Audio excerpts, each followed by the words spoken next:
बहुत बहुत भाई मुबारक सर आपको बहुत बहुत। सर किस तरह से देखते हैं इतनी बड़ी जो जीत हासिल हुई का नाम सामने घोषित किया जा रहा है, उसको किस तरह से देखते हैं? देखो, एक तो मैं सबसे पहले तो जो लोग 50 दिन मेरे लिए और मेरी पार्टी के लिए पसीना बहाया, उनका मैं शुक्रिया अदा करना चाहता हूँ।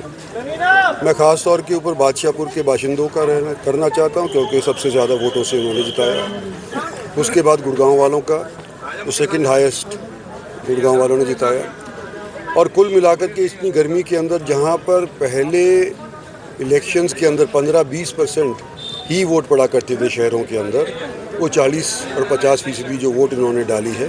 तो मैं समझता हूँ कि इन्होंने यही सोचा है कि देश के निर्माण के लिए भारतीय जनता पार्टी का होना ज़रूरी है, तो उनका शुक्रिया अदा करना। सर, एक बार कई लोगों में जो है इस बार नाराजगी देखी गई है बीजेपी सरकार की तरफ से, राव इंद्रजीत की तरफ से, तो उसको किस तरह से दूर करने का काम करेगा आने वाले समय में? देखो, लोग यूँ कहते हैं कि इंद्रजीत सिंह मिलता नहीं। मैं अकेला ऐसा नेता हूँ।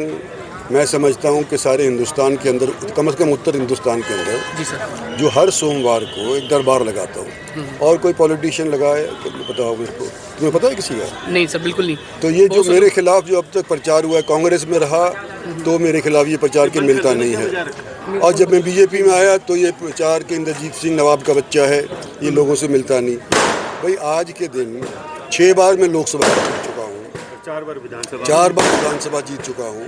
तो अब बिना लोगों के बीच में रहे, बिना लोगों का सहयोग पाए, क्या इतनी बार हरियाणा में कोई और जीत पाया है? यही बता दो मेरे को। सर, ये लास्ट साल की अब तैयारी, आप सत्ता में आ गए हैं, तैयारी किस तरह की रहेगी आप लोगों की? आप पूछो। चलो जी, चलो कितनी ज़्यादा खुशी है आप लोगों को, क्योंकि जीत को लेकर के कहीं ना कहीं लोगों में नाराजगी भी इस बार दिखाई दी है? जी, जीत का बहुत जीत की बहुत खुशी है। मुश्किल ज़रूर हुई थी शुरुआत में, मेवात से काउंटिंग हुई थी और हम ट्रेल कर रहे थे, मगर बाद में आके हमारे सभी शहरों ने, गुड़गांव बादशाहपुर के शहरों ने भारतीय जनता पार्टी के लिए वोट दिया। और हमारे जो मैं कहूँगी ग्रामवासी जो वहाँ से वोटें राव इंद्रजीत सिंह जी को मिली हैं, तो मैं उन सभी का धन्यवाद देना चाहूँगी। शुरुआती दौर में एकदम से देखा गया था कि वोटिंग बहुत ज़्यादा कम हो रही थी।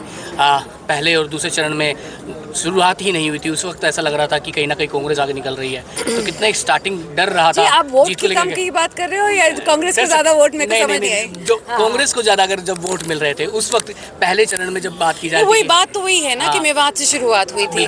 जहाँ तक 14 राउंड पे पहुँच गए थे मेवात, रेवाड़ी और गुड़गांव तो तीसरे राउंड पे था और मेवात 13वें राउंड में था, तो फर्क तो पड़ जाता है, तो सभी को मालूम था। आरती जी, आप चुनाव प्रचार में राव साहब के साथ रहे थे, कई सारी कमियां अब पूरे गुरुग्राम विधानसभा में देखी गई थी।